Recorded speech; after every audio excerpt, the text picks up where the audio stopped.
Good Tuesday, everyone. Hope you're all doing well. My name is Jennifer Abel. I'm the training coordinator with the Portage Network, and I'd like to welcome you to today's webinar on supporting your research with data management planning. I'd also like to acknowledge the land which I'm speaking to you from today is the traditional, ancestral, and unceded territory of the Coast Salish peoples, including the territories of the Musqueam, the Squamish, and the Tsleil-Waututh. In today's webinar, we're going to be looking at the fact that data management plans, or DMPs, are one of the foundations of good research data management. This webinar will be of interest to researchers, graduate students, librarians, and research support stakeholders, and will provide foundational information on developing DMPs. And if you're not one of those groups, but you're here anyway, you'll learn some good stuff too. Topics covered will include the importance and benefits of DMPs, how they support research excellence, and what makes a good DMP, as well as a detailed look at their standard content. Resources to help with the development of DMPs, including bilingual training materials, guidance documents, and exemplar DMPs will be presented, as well as an update on the activities of the Portage DMP Expert Group, including forthcoming resources, and a brief overview of the DMP Assistant platform will be provided, leading up to next week's session on an in-depth look at the latest version of that platform.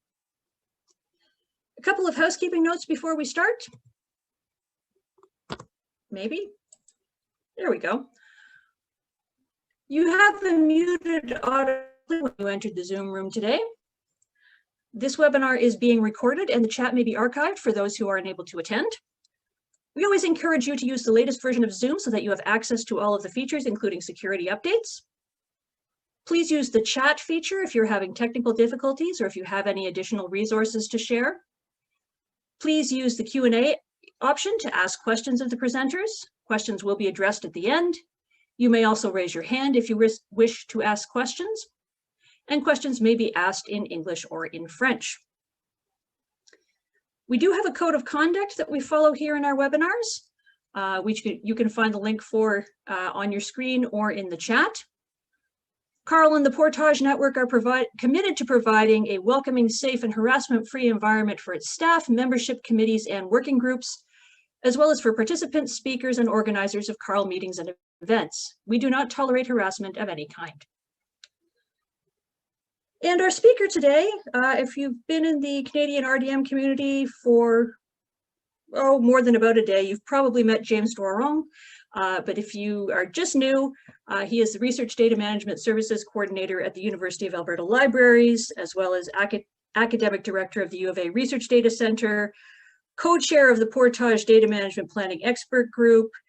He works with the U of A's Institutional RDM Strategy Working Group, the Health Research Ethics Board, the Statistics Canada Data Liberation Initiative External Advisory Committee, the Inter-University Consortium for Political and Social Research Council, and the Canadian National Committee for Co-Data. He's also involved in a number of other Portage groups, and we are very glad to have him here today to talk to you about DMPs. And James, the virtual floor is yours. Great. Thanks, Jen, for the kind introduction. Welcome, everyone. I hope that everyone is doing safe in these times that we're living in virtually, and hopefully enjoying some nice spring weather as we are here in Edmonton. I love seeing the sunshine. I love the temperature. I'm not going to lie, my allergies don't like spring quite as much, so I apologize if there's any nose blowing that has to happen at some points during the presentation. I also want to acknowledge that I am delivering today's session from Treaty 6 territory here, which is traditional homeland of First Nations, Métis Inuit, and First Peoples Nations of Canada, whose histories and cultures and presence continues to really enrich our communities and our lives. So without further ado, I'm going to just share my screen here and we'll jump into the session. There's a lot to cover, but I hope to get through the content in time for us to have a bit of time for discussion and questions afterwards as well. So just bear with me one moment.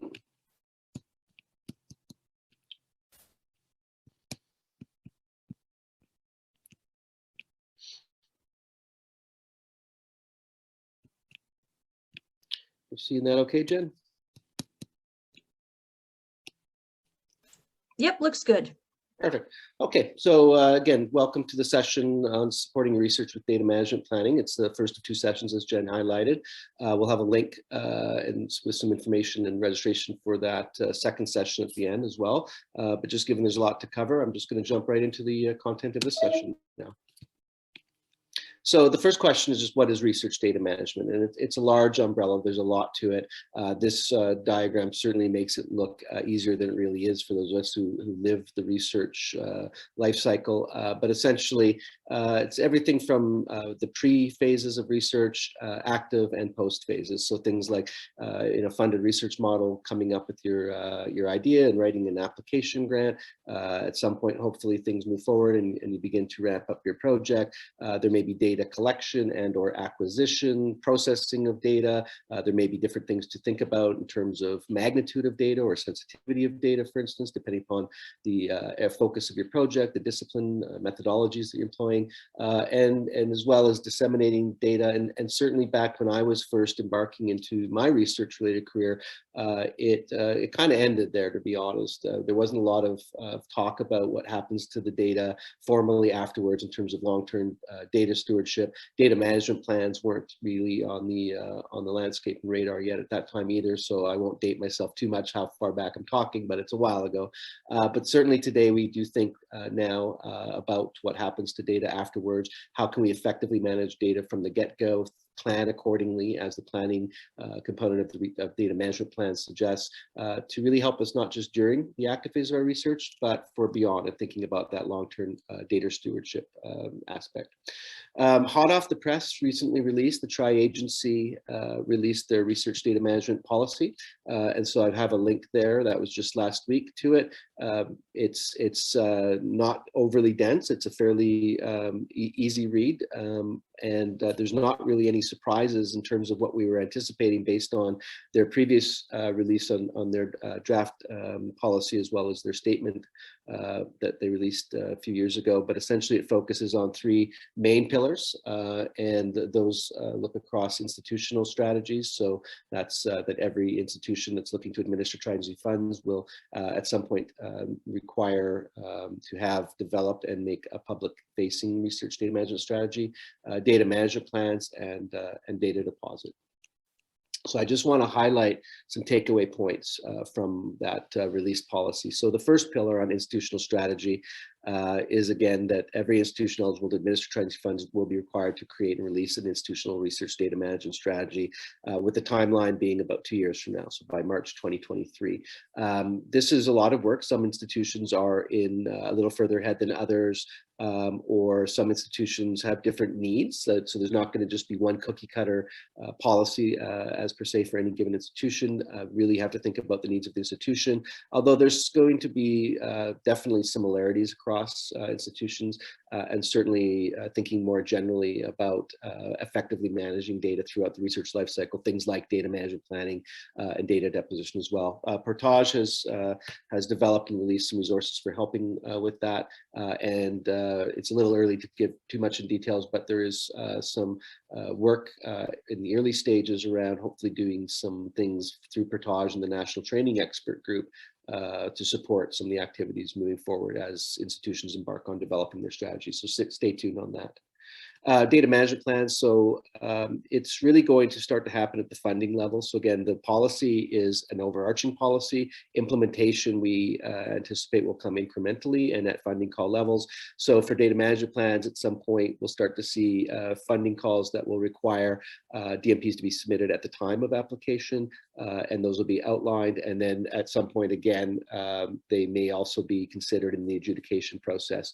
Just a note that they have indicated in policy that by about spring 2022, they'll identify the initial set of funding opportunities that will be subject to requirements. I suspect there'll be some kind of dip your toe in the water and just kind of ease into some of these things. I put requirements in my mind in italics with asterisks on either side, because I think the requirements themselves will evolve and the details about the requirements will evolve. And then finally, around data deposit, again, this one's going to be a little less clear in terms of when we'll start to see actual implementation, because there are a lot of details, but essentially that down the road, grant recipients will be required to deposit digital research data, metadata, and code that directly support the conclusions in journal publications and preprints and so forth. Again, so it's not that all data generated need to be deposited. It's not that all are appropriate for deposit. Certainly we think about sensitive data and so forth, but this is, again, just a general statement at the policy level, and then we'll see how things play out at the funding call level. I just want to highlight as well the FAIR principles, and they do make mention of this specifically within the policy. So these are a set of guiding principles focused towards making data findable, accessible, interoperable, and reusable. I'm not going to go too much more into this slide just given time, but I wanted to give you the link to the Go FAIR principles there. So if you're not familiar with them, you can make yourself so, or if you just want a refresher, it's a great website, and there's a key reading that I've included there at the bottom. Here's also a link to the gofair.org website. Again, they have lots of good resources there, as websites do. It evolves and new things come aboard, and specifically they've got some nice materials around supporting Go FAIR, workshop series, starter kits for research data management, and so forth. So there's a link for you to access and take a look at that website as well. I also want to highlight, and I was really pleased to see, as so many others are within the policy, that specific mention and focus was given towards Indigenous data sovereignty. And in specifically, they spoke to the principles of OCAP, which are a set of standards put forth by the First Nations Information Governance Center here in Canada. Now, they do speak specifically to First Nations data, but the principles of them can certainly extend more generally to Indigenous data beyond First Nations. So again, I wanted to provide a link and a bit of information about them. Given time, I won't go into these in detail right now. There's a link at the bottom there for FNIGC's OCAP training and information. And here's also a link to their website. There's lots of fantastic resources there, including, as I mentioned, online training OCAP that I've completed myself. It's wonderful. It's definitely well worth time spent. It's just, I think it's something that we should all be looking to do if we're going to be involved in research here in Canada, especially that potentially involves Indigenous and First Nations information and knowledge. They've got data online, data by request, and a library, and all sorts of great stuff. So again, there's a link to that for folks to go and access and get familiar with. So jumping right in now to the data management plan component. So what is a data management plan? And it's succinctly stated, it's a formal document that really just helps to articulate the different tools and the strategies that you will effectively implement to manage your data. And so, as I mentioned, it doesn't just speak to the active phases of research, but after the completion of the research project. And so it's really hoping that you will help to address things as early as possible. I will just say right now, it's never too late to start a data management plan. So if you're halfway in, and we've had these scenarios, and you're just learning about this and you're halfway into a project, it's okay. But of course, ideally, and as we see things move forward and this landscape matures, it'll be more and more expected that data management plans happen at those earliest stages, and most certainly when it's a tri-agency funded project, as we see by the policy. This is just a bird's eye view of the standard categories that you'll see within a data management plan. So it'll talk about things like data collection and sharing and reuse and preservation and all the things in between. And then, of course, within any given category, there'll be a number of questions that then relate to that category.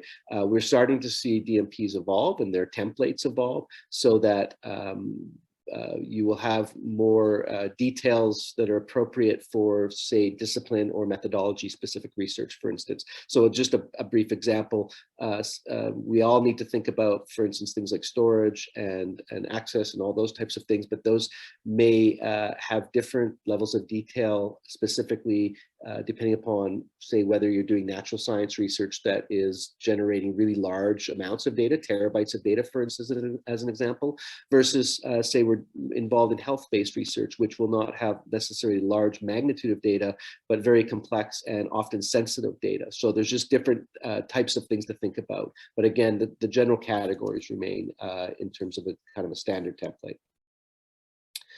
Why are DMPs important? I think we've already identified that it really helps to make things efficient if you can plan ahead. That makes sense in, I think, all things in life, essentially.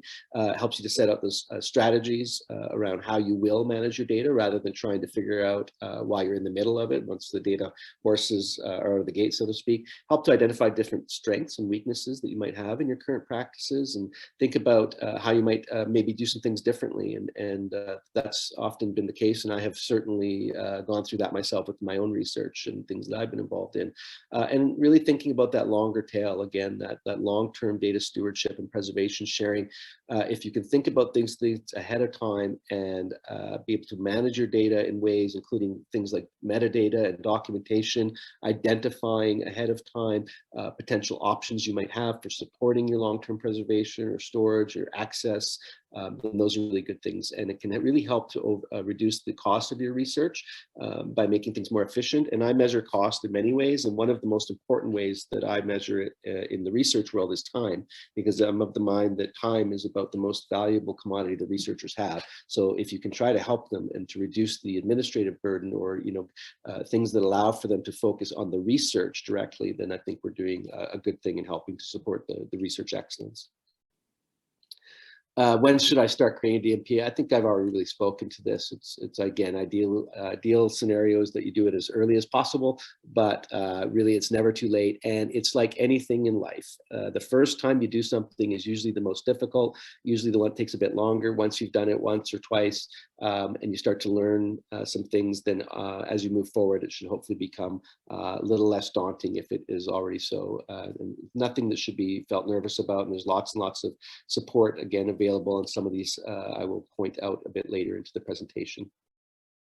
So now what I want to do is just jump into some kind of how to create generally an effective DMP. I can't go into really great detail for any given one, but I want to provide both general guidance as well as some guidance for each of those sections. If you recall that that bird's eye view I gave of all the categories, I want to talk about each of those categories and just give us some general guidelines for you to go by.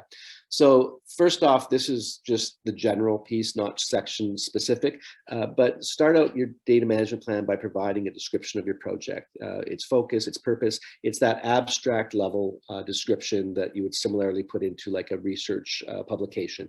Give the person that's reading it an idea of your research, generally speaking, and its focuses and goals and such. Try to avoid the use of really, discipline-specific jargon. Essentially, the take-home is that your DMP should be easily understood by anyone. And so at times there are no other words. I get it. I've had to use that type of jargon in lots of projects I've been involved in, but where those opportunities are, or if you can at least explain what the jargon means, I guess, for the end user as well, that would be really helpful.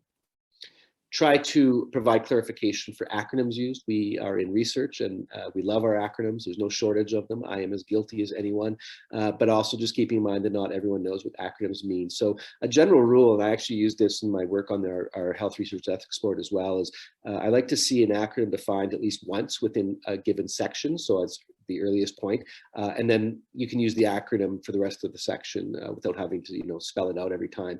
I think for me, it's just the assumption that somebody's not always coming in and reading your entire DMP from start to finish, that they might actually zone in at certain times just by section. So again, if you can just define it within that section, that'll be helpful. And don't leave sections or questions blank. We don't know what that means, and that can be tough if you're reviewing it down the road or just trying to provide support, or for your collaborators, folks you're working with that you're sharing your DMP with. So if it's not applicable, that's okay. Some things may not be applicable at times, or if it's just a case that you're not quite sure what the answer is yet, you can also just enter that in on your first pass and bookmark it. That's okay. Again, I'll highlight here now as well. DMPs are living documents. The intention is that they should be updated as research progresses, especially when you think about longitudinal research, multi-year research, complexities. Things can change, and they change for all sorts of reasons. But also, it's not the intent that you should have all of the answers necessarily right at the start.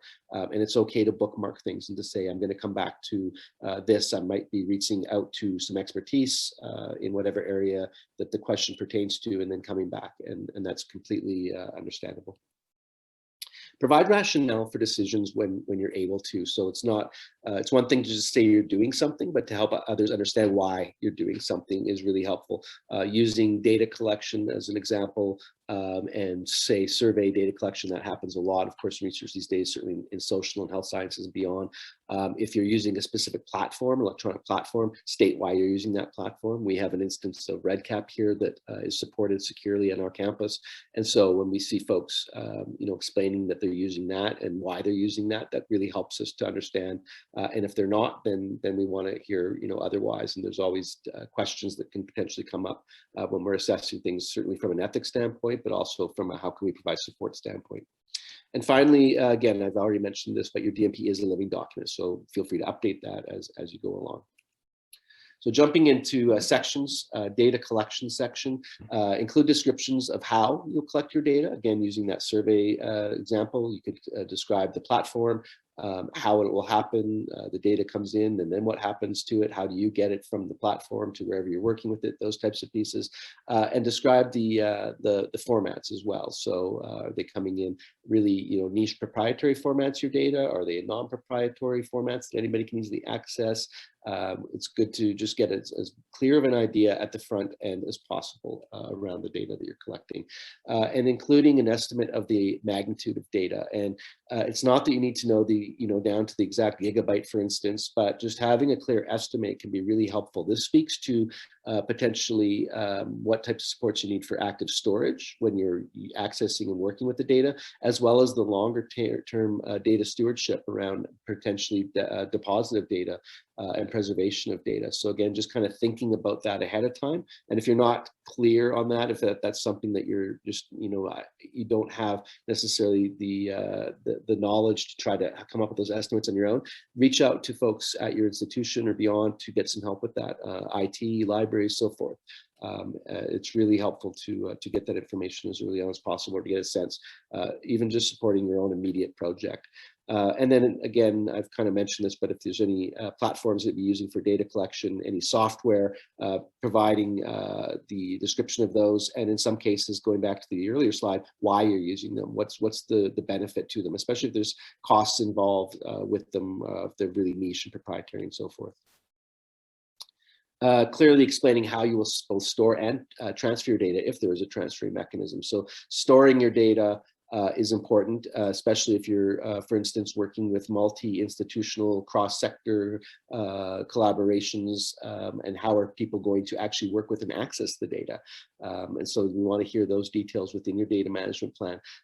There's no right or wrong answer for all of these either, but again, thinking about these things ahead of time will help to potentially strategize. And I've seen it time and again where research teams come up and they start populating these and they realize that they hadn't thought of some things, or that two people were actually thinking of doing two different things. And so it forces those conversations to be had for you to get clarity with your project, which is worth its weight in gold again early on into the before you get right into the data collection and the data horses or the gate.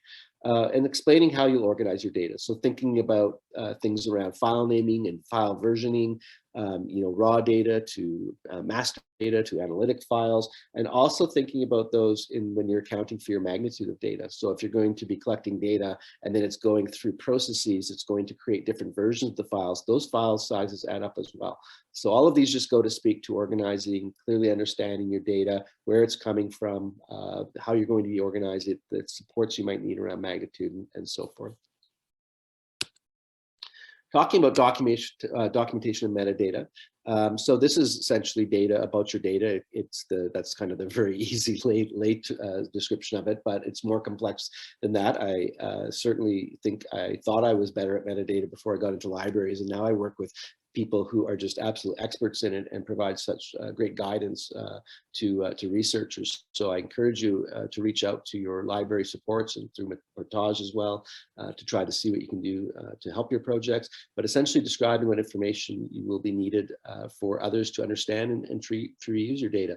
Metadata is at the heart of a lot of things. It can support not just understanding the data, it's for machine as well as human readability and supporting interoperability, and just really, it can just provide so much support for projects, not just here and now, but down the road and in the future. And I always think about when connecting with researchers, think about every project as potentially being a really successful pilot.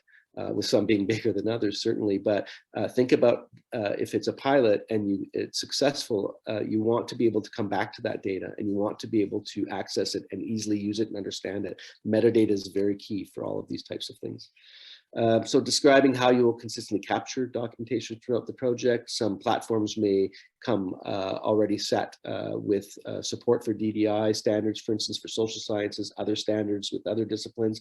But again, just thinking about this ahead of time and reaching out and trying to get some support as needed for that. And in the DMP Assistant, there's guidance and such provided as well, and we'll talk a little bit about that later. If you are looking at metadata standards, if this is new to you, there are lots of different standards to the point where I think it can actually make your eyes cross a little bit, but they're important, and there may be standards that just fit right out of the box for your types of research, or there may be not something that fits right out of the box, and you may have to get creative, and if so, providing a rationale for why that was necessary. Again, this is just helpful for you, and often these are the things that I find research projects are not necessarily thinking about by no fault of their own. It's just new to them, and it is a fairly niche area. So again, if the DMP role is to force questions that you might not have otherwise asked, that's a great role to have. Even just asking questions is helping to manage your data, even if you don't have the answers right off the bat. Moving into data storage and backup, so providing estimates again of the storage that you'll need during the active phases, and again the versioning and backups and data growth. I always try to overestimate it. I like to think kind of more liberally about it. That way we're more prepared. Thinking too small can sometimes, find you running into some situations where you're having to get creative in midstream or find new solutions, that type of thing. So just kind of thinking ahead, and again, connecting out there with folks that can help you come up with those estimates if needed. I don't necessarily promote the 3-2-1 rule in terms of, storing data this way. I really like to, now that we have resources that weren't available, certainly when I started embarking research around cloud storage and really supportive secure virtual research environments. But there's also some research that really is unable to leverage those to some degrees. And I'm thinking about some, again, that I've been involved in where you're accessing rural communities where internet connectivity is an issue, even if it's at the data collection and field collections strategies and points. So if you are needing to think about storing your data on your own, maybe using external hard drives, those types of things, even for interim periods, using that 3-2-1 rule is really helpful. So that's 3 copies of your data using 2 different medias for storing, with one located offsite. Well, really it should be that they're located separately, and that's about disaster mitigation. State how your data are being backed up, and how that is either hopefully an automated process, but if there is some manual, as per the previous point, then again explaining that if you're working within servers at your institution or other cloud services like Compute Canada's Rapid Access Service and so forth, they have those in place, and it's just a matter of getting that information from them, which is good information for you to know. You want to know that your data are safe, and you want to know where servers are located and how things are backed up, and such. And if there's ever a disaster scenario, which hopefully does not happen, but if so, then you know you're covered. So again, just getting that information at the front end and thinking about it's really key and can be a big support for you.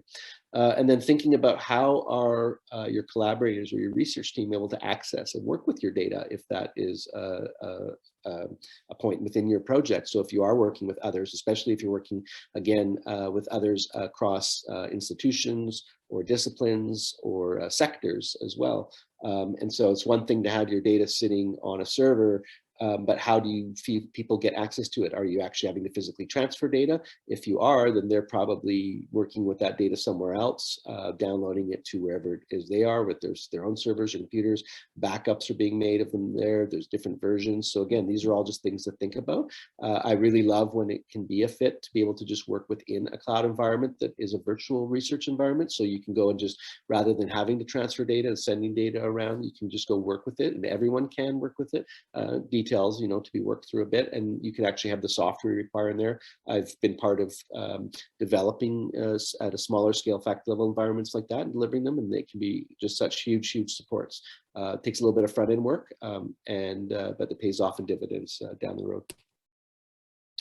Jumping into preservation, not all data necessarily you create needs to be preserved. It's important to think about, again, things like the value of your data, things like funding requirements, and deciding as early as possible, or at least getting a sense about what data might be preserved, and consult with, again, your experts in the library. Some projects are creating, you know, massive amounts of data into the hundreds of terabytes. And is it the case that all of that data needs to be deposited and preserved? Again, the answers are at a context level, and we have excellent supports with the preservation expert group through Portage, and Beth, the preservation officer. I know she's on the call today. They're able to provide a lot of support and guidance. Again, don't think that you have to do everything all on your own across any of these categories. Be able to reach out and access and leverage the supports that are available to you. When you're thinking about preservation as well, you want to think about the file formats, again, that you're collecting your data in. And from a preservation standpoint, optimally, you want to see non-proprietary formats, things that we don't have to worry about version X of software X years and years down the road being required to even open the data. So non-proprietary formats can then be imported into software packages and platforms that have yet to even be developed yet down the road. So it's okay to, in our own institutional repository here, I do see at times different versions of data coming in. So it might be that we see a proprietary and a non-proprietary version come into the repository, and that's okay as well. But again, just thinking about these things ahead of time to prepare for that really longer tail piece is really, really helpful. It's a tough go to go backwards on these things if you're, you know, again, multi-years down the road. So thinking ahead and data management planning is the key. Thinking about data sharing and reuse. So thinking about the appropriate sharing of your data. And I use the word appropriate before that because, again, I cut my teeth by and large in health research, and I've been involved in collecting pan-Canadian health data and line level data. And by no means am I suggesting that that data all necessarily goes and becomes deposited. In many cases, there's actually agreements and both either with data providers or with ethics applications and so forth that prohibit. But again, thinking about the appropriateness, there may be aggregate levels of data in that instance that could be shared. But are there any funding requirements? So if you're accepting the money from a grant, funding agency, and certainly as we move forth and we see the tri-agency implement their policy at the funding level, it's important to understand the obligations that come with accepting that funding, and then trying to think ahead and mitigate, so that you can meet those requirements. And I don't think, again, there's a cookie cutter stamp requirement. It goes back to my earliest slide around the data deposit requirements. That's really, an evolving area. So it's not to say that, all data need to be deposited and that the answers are cookie cutter by any means. Thinking about what uses can be made of your data through licenses. So, there's open to different flavors of restricted licenses or things that might deal with, again, sensitive data, IP, so forth. So I've listed or provided a link to some Creative Commons license there for you to understand. And again, I know here at U of A, I've got a great support in our copyright office and copyright librarian that we often go to when we have questions, and I learn all the time. So again, there's probably similar types of resources you can reach out to help with that.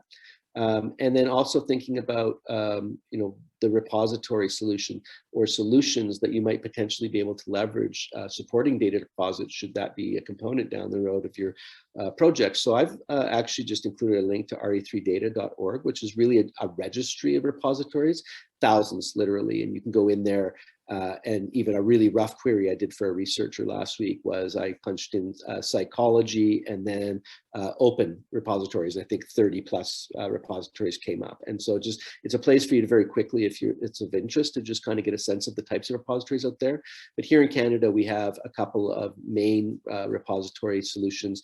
one being in Dataverse, where we're seeing a national service being launched, is launched actually by Scholars Portal, supporting many institutions across Canada with having a good institutional repository that can support. In our case, I feel like it's taking care of 95% of the end user needs currently, but also the recently launched into full production federated research data repository, which is by and large a partnership between Compute Canada and Portage, although there's others most definitely supporting, and it is helping to really address some of the large data deposits, so getting into the multi-terabytes, for instance, as well as a really valuable single source discovery platform where it harvests metadata from many repositories so that you can actually go there and discover data from all over the place. So it's a really neat and welcomed support onto our research data management landscape. The important piece about choosing repositories is that it assigns a permanent identifier, persistent identifier. In most cases, this will be a digital object identifier. This is key for enhancing the discoverability and the accessibility, as well as things like citations for your data. I just want to highlight and make clear, because I feel like we have to demystify this a little bit and disentangle. Depositing data does not necessarily mean open data. So you can deposit data into a research data repository. It can be assigned with that persistent identifier. You can press publish on the data in the sense that now it is discoverable, which really means your research is discoverable, but it can be potentially open data or otherwise. There are many reasons why at times it's not open data, whether that's for an interim period or in perpetuity. But again, it can support both, but the key is that your data is discoverable, your research is discoverable. And again, if applicable, describe how you will ensure your file integrity. So if there's, again, I'm kind of bringing my health research lens to this primarily, but thinking about things like anonymization of information, de-identification of information, and that could be not just in health, but any types of research involving human participant. But there's also those types of concerns outside of health disciplines as well, and even in natural sciences. And again, file integrity is really important, and we want to make sure we have good quality assurances in place, good data, garbage in, garbage out, so to speak. So you want to really try to do everything you can to support your data during the collection and active phases so that you have a really nice product at the end, whether that's for your own use or potentially for others. Thinking about responsibilities and resources, thinking about stewardship roles. Often it's the PIs and the students, researchers will manage the data, but it's important to actually have some dedicated roles to it. Some projects need more, some need less. All projects deserve the lens of context and thinking about them with their specific supports and what they require. But just it's advisable to not just kind of gloss over this one, and what happens then is everyone's going to do it, but no one really ends up doing it sometimes. So just kind of thinking about that and thinking about the different best practices that can be applied, and we have supports there. I've delivered previously an RDM best practices webinar for Portage. I think Jen and I have talked. We'll probably do another one of those again soon. And those are just the general types of things that you might just want to think about and try to say, how are we going to address these within our project, and who can take roles in it? And sometimes it is shared roles, as is research data management. It is a shared responsibility, not just within your project, but beyond. And then, are there any costs involved with that too? And as we move forward again with research data management becoming required, they are also, and already are in many cases, justifiable budget line. So it could be that you have positions and paid to whatever degree, maybe not a 1.0 FTE, but maybe something in between. But just thinking ahead that if there are costs, whether that's in human personnel and time resources or actual platforms and things and software, to identify that as early on as possible, especially at the grant writing stage and budget development stage, is going to be really important. And then moving into the next session, talking about ethics and legal compliance. If there's any intellectual property or ethical issues or challenges managing sharing your data, you want to try to outline that within your data management plan as early as able. How are you going to comply with any privacy legislation and laws, or if there's any funding and and as we move forward over the next couple of years, institutional requirements. So that means it's important to be up to speed on what those are. The funding requirement should be fairly accessible. Again, if you've applied for the funding, you received it, that the onus is on you to be familiar and understand what the requirements are and ask questions if it's not clear. And then again, as institutional requirements come forth, although I anticipate most of those will likely align well with many of the funders, especially the tri-agencies. And then how are you going to ensure that your data are securely managed after the project's completed? So this could be around, yes, some of it's being deposited and preserved within repositories, in which case there's a shared stewardship with that model, but also some data may not be deposited, but also not be destroyed. It may be that it's retained on servers. Maybe it could be like registry data, for instance. There could be sensitivity, there could be ethical obligations. Thinking again ahead about that, because that speaks not just to administrative agreements and terms of use and stuff like that, but also the actual pragmatic supports you need for hosting that data on servers. Are those provided for you? Was that something that you were purchasing through the project? If so, they have lifespans, and you need to think about kind of the longer tail as well. So that is a whirlwind kind of not really deep dive, but I hope that for any given section, it just kind of gave you a good general foundational information, some things to think about. Now I want to jump into some of the resources here, and I'm going to try to wrap this up within, say, the next kind of 10 minutes so that we can have some time to have some questions and discussion.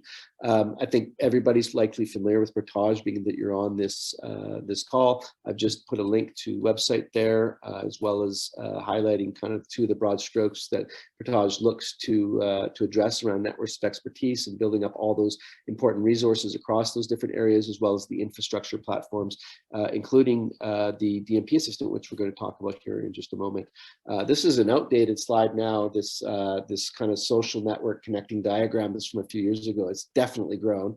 I'll have to get an updated one from Jeff or Jen here soon. But I just wanted to highlight kind of the different expert groups that we see operating under Portage.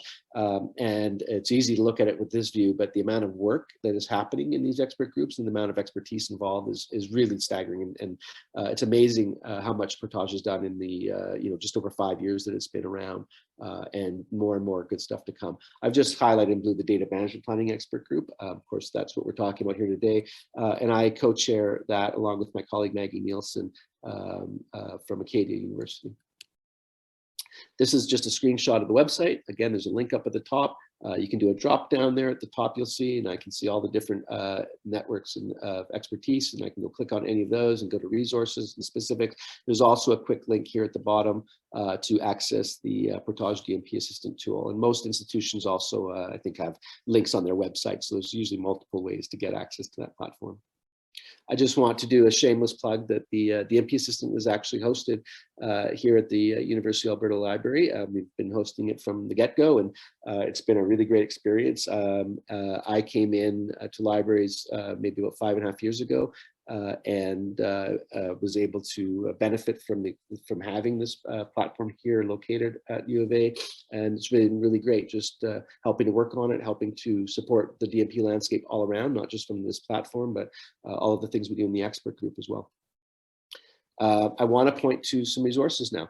So here's links to both the English and French version of creating an effective data management plan, and essentially these are exactly those slides I just went through: general guidelines, data collection, storage and backup. So don't worry about having to go back to those slides necessarily and printing them off if you were thinking of that or anything like that. This is your very nice, easily kind of 2-page bird's eye view format of the creating an effective data management plan, and you can feel free to share those out with colleagues as well.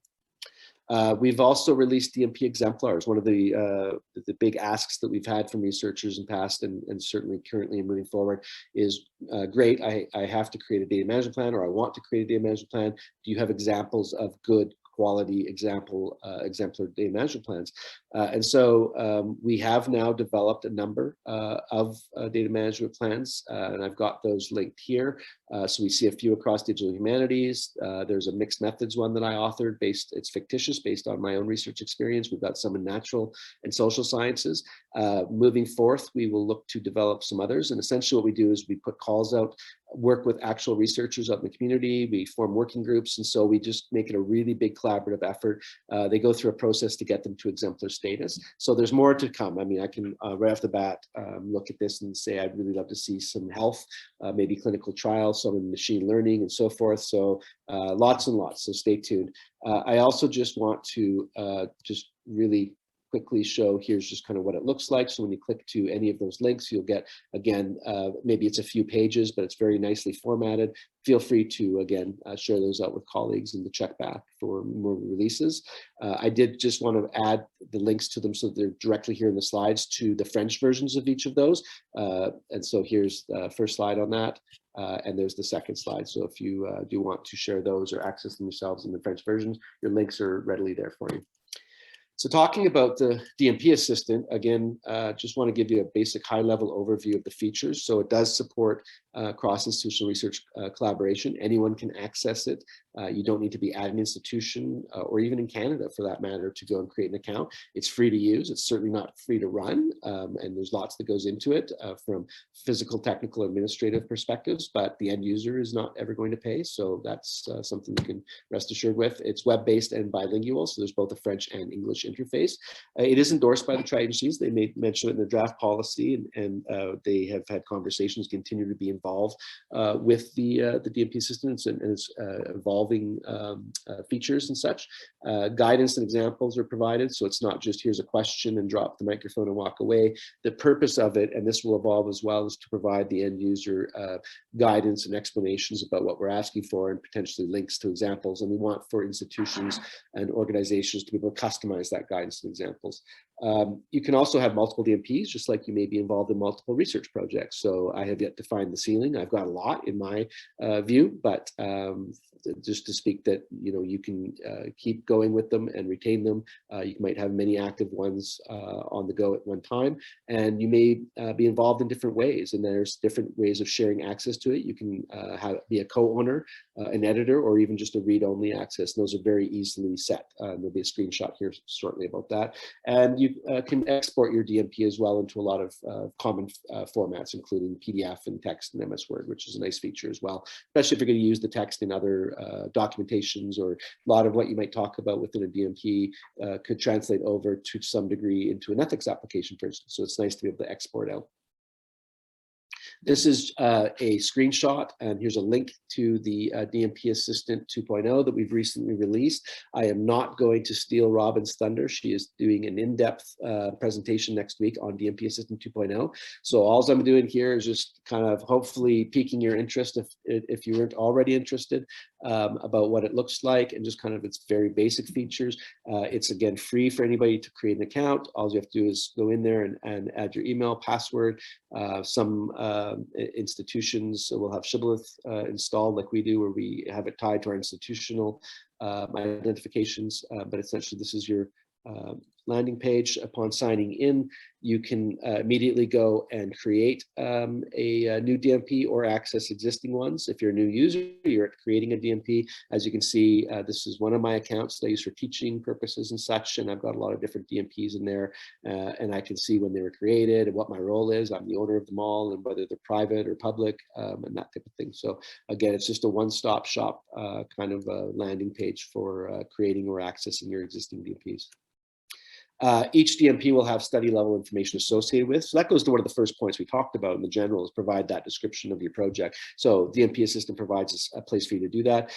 Give the title, if there's a funder that you need to indicate, if there's a persistent number, like a grant number that's linked to the DMP, and then just giving that general description about your project as well. All of this is modifiable as well.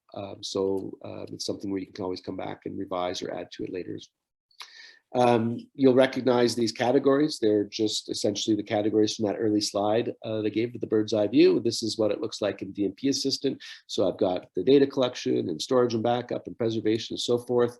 Here, if I want to start answering questions, I just simply go and click on the plus sign. It expands out and away we go. In this one, I can see off the bat that there's 6 questions, and I've actually answered all 6 of those questions at this point. any given question, this is essentially what it's going to look like. So you're going to have a space for you to go and type your text. You'll have a nice accessible toolbar at the top. Anyone who's used Word or Google Docs, that'll be familiar with them. If you're like me, I like to add in links and tables and color code and points and such. So it's nice to have that functionality.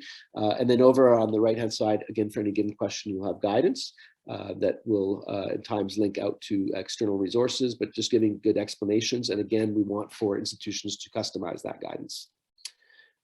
You'll also have share notes. So in this one, I'm just demonstrating, I had a question about the types of data that we're going to collect and create, and I had a bit of a head scratching moment. And so to my collaborator, I put in a comment, Sharon, I think the surveys will export it into tabular format like a CSV file, double question mark, I don't know. So it's just to show that you can have this kind of scratch pad comments that you can bookmark and share with your collaborators. Again, this really supports the living document aspect of the DMPs. Really easy to add collaborators. You just go into the share button here at the top. I can go in there and I can indicate who it is that I want to add. I just put in their email, and then I can choose what type of permission, co-owner, editor, or read only. I can change that at any given time. If the person has an existing DMP account, then they'll get the notification. It will automatically show up in their DMPs.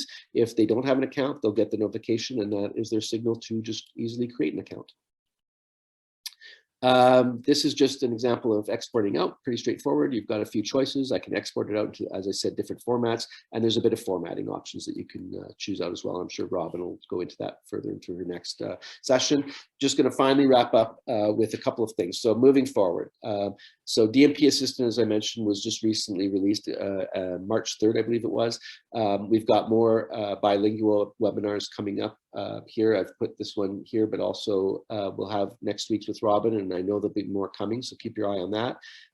New discipline and methodology specific templates are coming in. So we only talked right now about that generic template that has those categories and specific questions, but there's actually been a lot of work to create, I believe it's 13 new discipline and methodology specific templates. So for instance, I authored one on mixed methods and helped co-author one on arts-based research, and we're seeing some coming in across natural sciences and so on. So again, Robin's going to talk about more of those as well, but this is part of the evolution of the DMP landscape and the DMP Assistant as well, that we recognize that folks need more specific templates to support their very specialized research, and so that's something we're continuing to support.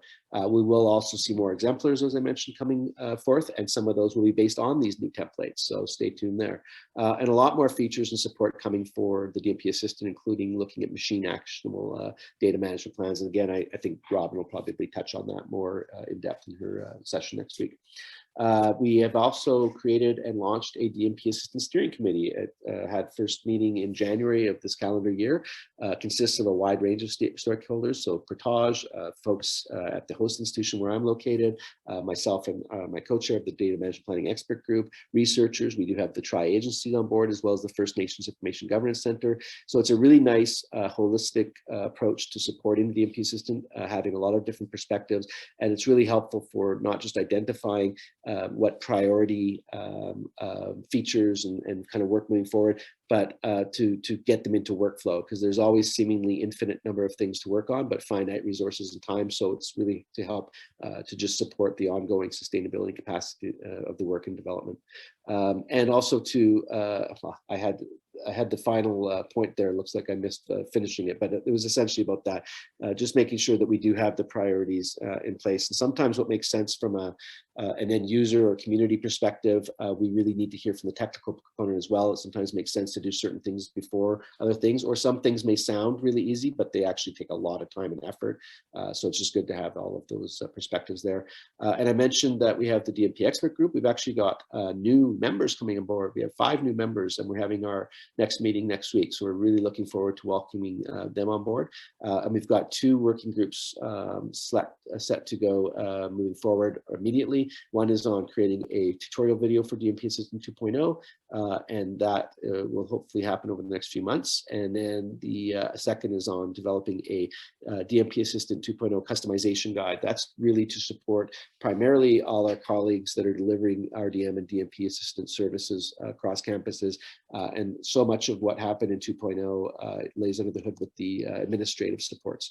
Finally, I'm going to leave it here on plugging Robin's session. This is just a slide giving you the description to it. It'll be fantastic, and I'm really looking forward to it and seeing the DMP Assistant 2.0 really showcase. I've put a link to the registration there. I'm going to stop there now, and I hope that that was helpful. I know it's a lot of information in a short amount of time, and the slides will be available for you. And again, I try to load them up with links that are useful for you as well, and onward and forward. So I'll stop there, and I'm happy to take any questions or comments if some have come through. Great, thanks so much, James. We do have a few questions, and I will note that we can stay past the hour if you would like to stick around. If you have to leave, we understand that too. First question is from Ernie Boyko. During the NDSF summit, I heard people say that grant writing involving DMPs meant learning the right buzzwords to get the grant. It was seen as a way of doing the right things to get the grant rather than making it a live document or a living document. How can we stress the broader benefits of DMPs, especially among seasoned researchers?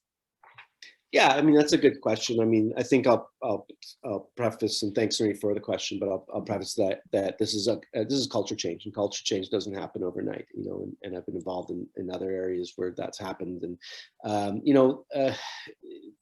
it is an advantage to speak about research data management at the grant funding stage. All things equal, as things move forward, two identical grants side by side, and one talks about it and one doesn't, the strength goes over to the one that does. But it's one thing to just talk about things, another thing to implement things. I don't think that, I'm just going to use the tri-agency as an example because that's the big policy.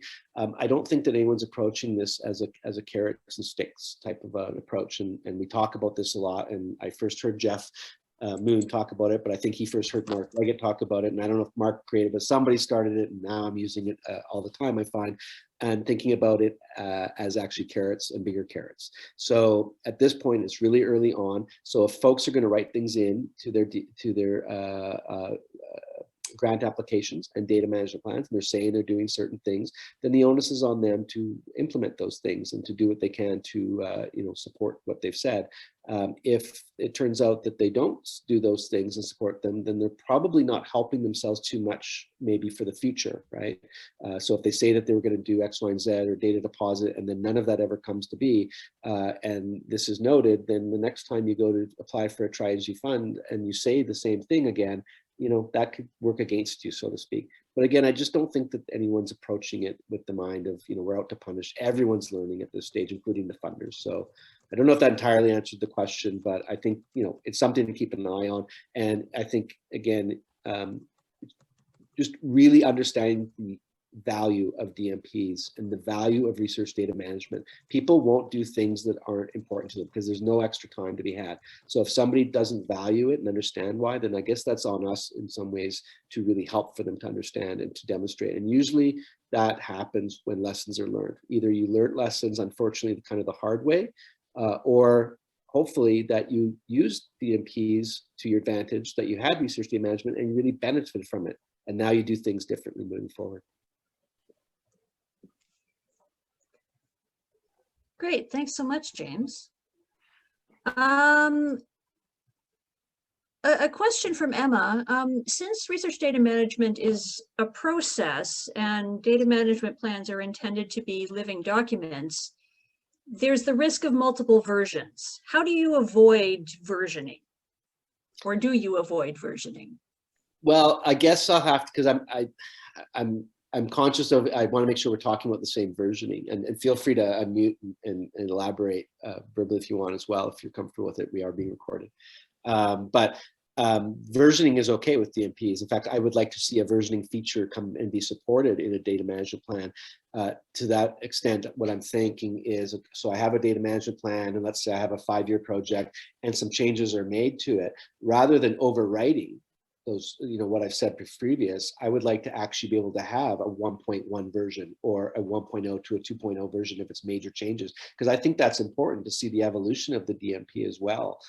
So in that sense, I like it. Now, if you're talking versions like I've got 3 people creating 3 separate DMPs for the same project, that's a little problematic, because if 2 people are saying they're doing something totally different and they're not talking to each other, then that can be challenging. And that's more of a in-house or people type of a thing to deal with a bit, and that comes with education, I suppose, in part. But I'm not sure if that is quite what you're thinking or answers your question. Emma, you can unmute yourself if you have further questions, but if you're okay, that's fine too. Yes, James, it's okay. Thank you very much. Okay, I will ask your next question though, because it's a good one as well. The researchers they don't like the fact that there are questions repeated in different sections of the DMP plans. Things can get repeated in different areas. Is there a way to make the text lighter, more streamlined? Yeah, I mean, short answer is yes. I mean, so is there ways to improve DMPs and templates for the end users? Is really that question. And in this case, that's a specific type of improvement. Yeah, absolutely. I think that any platform should be developed with end users in mind. And if we're not trying to meet their needs, if we're not hearing feedback, then we're missing a big part of it. So there's, I think, going to be more formal mechanisms for receiving feedback as the DMP Assistant platform evolves.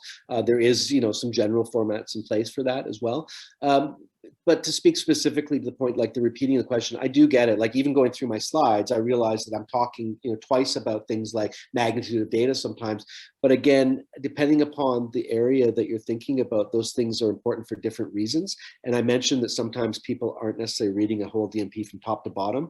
It's kind of similar like an ethics application. When I'm reviewing ethics, I often will see them talking about some things at the same, the same things in different sections, but it's important for them to do that sometimes. So again, there's not a cookie cutter answer to it, but the short answer is yes, improvement. And I think we're always open to it, Portage certainly, and us that support the DMP Assistant to make it easier. The point is not to make it difficult. We don't want that. We want it to be as easy as possible, but we want it to be as supportive as possible as well.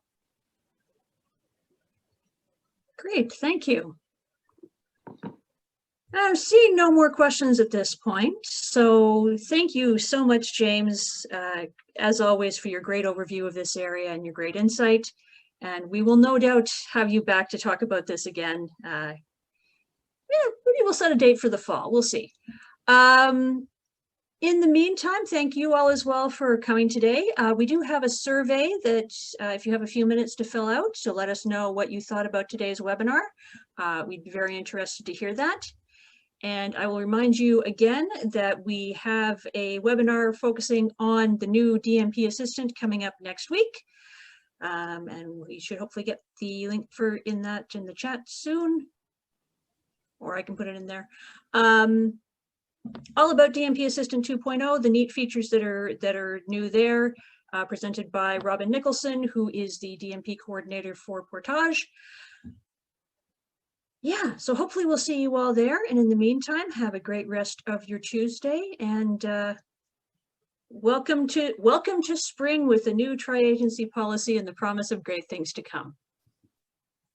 Thanks, everyone. I hope everyone found the session informative, lots of info, slides recording be there, and look forward to connecting with you down the road. As Jen said, the work is just beginning, it's ongoing. So look forward to connecting, and hopefully one day in person again when it's safe to do so soon. I hope everyone's staying safe and take care.